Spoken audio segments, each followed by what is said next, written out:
On the 16th of July 2024, outside Begum Rokeya University in Rangpur, Bangladesh, a student was shot and killed by police officers during a protest.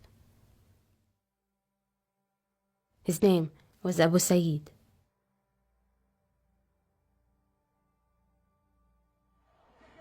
The July protests started as a mass student demonstration across Bangladesh in response to the government's decision to reinstate a quota system for public sector jobs.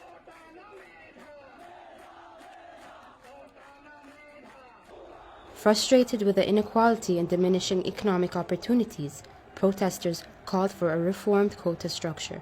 Led by students, these protests expanded to encompass widespread frustration with the Bangladeshi government. Abu Saeed was at the forefront of these protests. এখানে আমরা অনুষ্ঠান করতে সমাবেশ করতেছি এখানে কোনো প্রকার আমাদের সাধারণ শিক্ষার্থী বিশৃঙ্খলা করে নাই কিন্তু ওনারা আসার কারণে এই বিশৃঙ্খলা হয়েছে এই দায়ভার সাধারণ শিক্ষার্থীদের না Abu Saeed was killed 3 days after this interview. Following his death, Bangladesh's Prime Minister at the time, Sheikh Hasina, denied the state's responsibility. Abu Saeeder গায়ে রাবার বুলেট লেগেছে পুলিশ কখনো মেটাল বুলেট ব্যবহার করে নাই সব rubber bullet Across a number of interviews, Hasina claimed Abu Saeed was killed by a rock thrown by protesters. Police had only rubber bullets during the incident, and Abu Saeed's fellow protesters took 4 to 5 hours to take him to the hospital. Together with Drik Picture Library in Dhaka, Forensic Architecture conducted a visual analysis to investigate the circumstances and claims surrounding Abu Saeed's death. His killing was documented by several cameras. Camera 1, Camera 2, Camera 3, Camera 4. The duration of the footage is marked on this timeline. We synchronized these cameras and located them within our 3D reconstruction of the site. Footage from Camera 1, a CCTV camera near the entrance of Begum Rokeya University, provided an uninterrupted recording of the event around Gate 1. At 2:12 p.m., we observe protesters visible on the street outside the gate, and police can be seen surrounding the university gate, using it as a base. An officer fires his weapon towards protesters just off camera.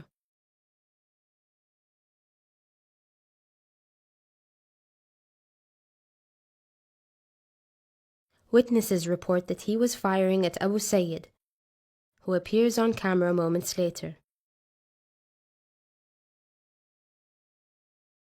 He walks in the direction of the gate, and police officers begin to surround him.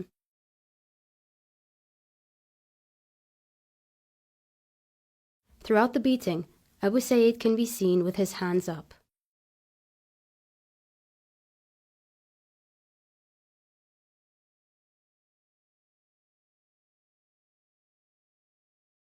From a closer vantage point, a photojournalist captured a sequence of still images clearly showing Abu Saeed with a bamboo stick in one hand and his arms raised.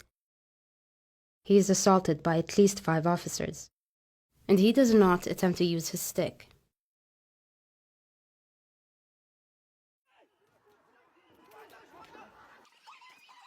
The police officers then move back into the university.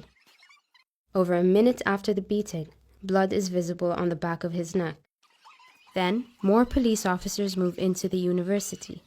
At 2:15 p.m., a protester on a megaphone speaker appeals to the police not to shoot at them.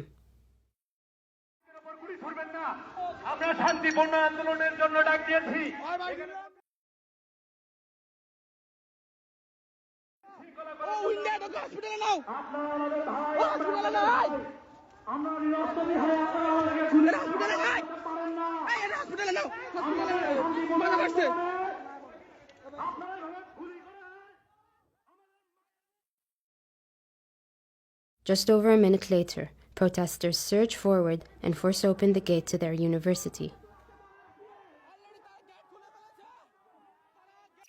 Immediately afterwards, officers move forward with firearms drawn, and protesters begin to withdraw, but Abu Saeed remains in his position.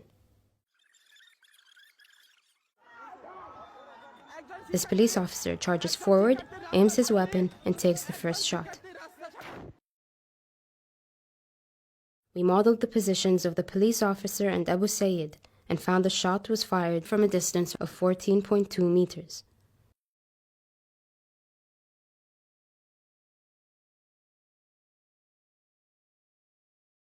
The weapon is a 12-gauge shotgun. And the shotgun cartridge is visible on the floor around the officers. This cartridge matches the type of weapon used and is likely the same kind that was fired from the gun that shot Abu Sayyid. Each cartridge contains lead birdshot and holds approximately 360 pellets per shell and is prescribed by international human rights conventions, directly contradicting Sheikh Hasina's claim that rubber bullets were used.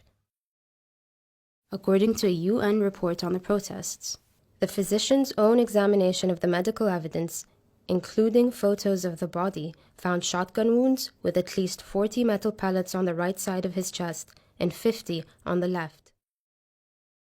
The ground was also scattered with empty tear gas shell casings, indicating the use of multiple weapons.